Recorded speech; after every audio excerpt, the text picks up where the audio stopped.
Thank you very much indeed. Chair, Bishop, Lord Sachs, Secretary of State, and distinguished guests.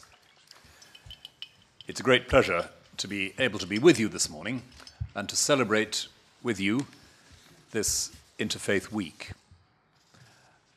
As the Chief Rabbi has already underlined so very eloquently and effectively, one of the things we have good cause to be grateful for in this country is the warmth and spontaneity of relationships between leaders in the faith communities. And I would echo very closely what he has said in affirming that this is rather rare in the world these days and something for which we can rightly be grateful and of which we can rightly be proud. If we speak about well-being, one of the things which we come to realize more and more as central to the idea of well-being is belonging. A lack of well-being is very often closely connected with a lack of any sense of belonging, a sense of isolation. To belong is to know that there is somewhere where you don't have to earn your position. It's guaranteed. You are at home and you don't have to work in order to be there. And that level of belonging is, of course, one of the crucial things which our religious identity gives to us. We are at home with fellow believers. We are at home with the truth, the reality, the God to whom we are committed. And I would like us to think a little bit this morning about the different kinds of belonging in which we're all involved. Because belonging is a complex matter. We belong to our communities of faith, we belong to our families, we belong to our culture and our country. We belong to any number of other small communities and associations that make up the jigsaw of our lives, or if you want a slightly more positive image, the tapestry of our lives, interweaving, not just bumping up against each other. Each one of us lives in the middle of that tapestry of different kinds of belonging, different layers of identity, and therefore also different levels of motivation and vision. So, to understand belonging in our society today is to try to come to terms with a very broad range of identities, motives, visions. And the challenge is to take seriously that diversity of different sorts of belonging without just making them rivals to each other. Because in an integrated life for an individual and in an integrated life in society, these different kinds of identity and motive don't compete with one another, they actually support and flesh out one another. And whether it's in the life of a person or in the life of a whole society, I believe we're looking for a diversity and interweaving of different sorts of belonging that is positive for the common good, the common identity that we share, and positive for each one of us as an integrated adult person. Now, in history, religious identity has sometimes been the cause of rivalry and competition, and we can't deny it. It's been the cause of rivalry and competition between church and state at times in the history of Europe. In my history book, when I was a schoolboy, there was a picture of the Holy Roman Emperor standing in the snow outside the Pope's castle to apologize to the Pope for getting in his way. That was a particularly pointed moment in church-state relationships, and it reflects a sense which was widely shared in the Middle Ages that the church and the state were rivals. The Church of England promptly rectified the balance by so identifying the church and the state that it's taken us a little while to get out from underneath, but that's another story. The point is, though, that although we have a history that is sometimes one of conflict and rivalry, we have begun, slowly but steadily, to develop that much richer vision which allows us to say we help one another to be human in our difference. And because our religious identities are not just something that affects one little part of our lives, but something that has to do with the most profound and definitive relationships that we have, our relationship to God, to reality.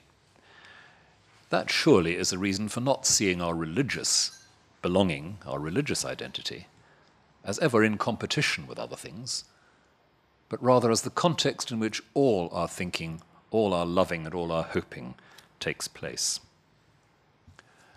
I want to say further that if we have that sense that our most deep identity and belonging is with God, with the reality which is within and beyond and behind all things, then that's where our deepest motivation comes from. And that's where our motivation comes from to relate not just to people like us, but to the whole of reality, which I believe is what Lord Sachs drew our attention to a few moments ago in underlining the importance of Mitzvah Day and the comparable enterprises that are undertaken in all faith traditions, because I don't believe there is any major faith tradition which denies that we have an obligation to all of reality, to all of humanity. I want us, therefore, to be thinking this morning not just about belonging, as I've said, but also about the ways in which each of our traditions draws our attention away from just serving people who are like us, to putting ourselves lovingly, sacrificially, at the service of the whole of our environment. And I use the word environment deliberately, meaning by that not just our fellow human beings, but the very world we live in. How does each one of our traditions nourish and sustain and motivate that profound commitment to what is there, the actuality of the people around us, the world we inhabit, the universe we inhabit? Because it's my firm belief that each one of our different languages and practices represented around these tables has such a motive profoundly within it. And we need to quarry that and work with the grain of it again and again and again, without compromising the particularity of our convictions, without looking for some cocktail of convictions that will make everybody happy, but recognizing that each of us is aware of an obligation to more than just our own little group.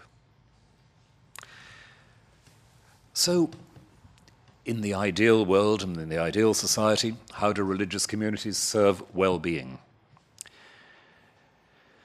They do so by underlining the importance of belonging, in the way I've suggested, belonging which is not having to earn your place, but being granted a home and a security. And we do it by looking into the depths of our own heritage to find there those themes, those motivations that remind us we are responsible not just for our immediate neighbours, but for our human brothers and sisters and the world in which we live.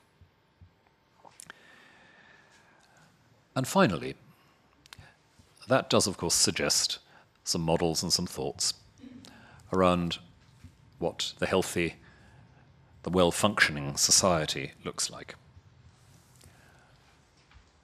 I've for many years been very deeply struck by a term which originates about 100 years ago in some of the work of social thinkers and indeed Christian social thinkers at the time, that the healthy state is a community of communities, a community of communities.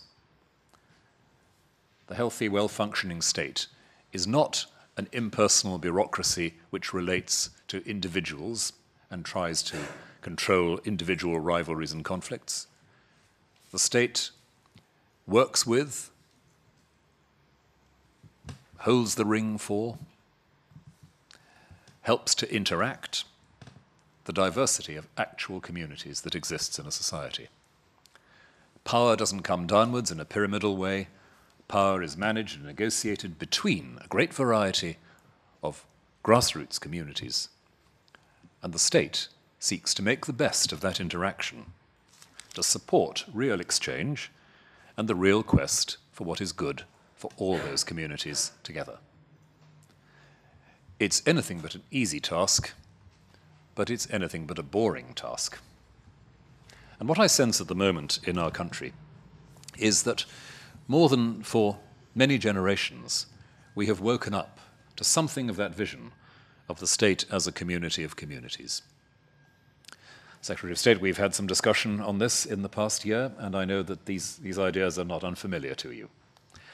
And I think that if we are prepared to think of the responsibilities of the state in terms of that creative working with the diversity of actual grassroots communities, drawing out of those communities their most creative and most convergent motivations, we are indeed making a contribution to well-being, to the wellness of a society which at the moment often feels anxious, divided, and fragile.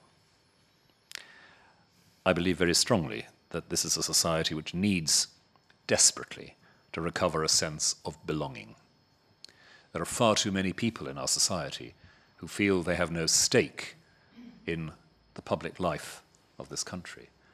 And the tragic disturbances in our cities in the summer showed how many such people there are around.